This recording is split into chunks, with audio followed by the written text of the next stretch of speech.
বাংলাদেশের ইতিহাসে 21 নম্বর ময়দানে টানা ৪০ দিন আন্দোলন করে এসেছি। আমরা হলাম সেই বিখ্যাতিত শিক্ষক সমাজ যাদের কথা সরকারের বেশিরভাগই আপনারা গত ১৭ বছর শুনে নাই। তারই প্রেক্ষাপটে আমাদের জন্য আল্লাহ পাকের পক্ষ থেকে একজন ব্যক্তির আবির্ভাব ঘটে, তার নাম হল দেলোয়ার হোসেন আজিজি। এবং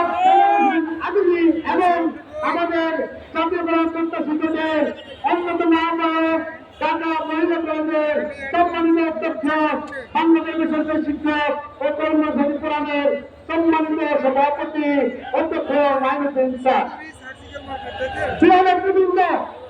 এই ছাত্র সমন্বয়ে আমরা সার্বিক সংগঠন আমাদের ৭১ বছরের পরে ২০২৪ সালে টানা ২২ দিনের গণতান্ত্রিক আন্দোলনের মাধ্যমে আমরা ২৫% উচ্চতমা আদায় করি।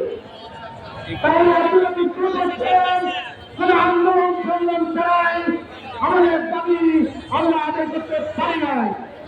সুতরাং আমরা ভেবেছিলাম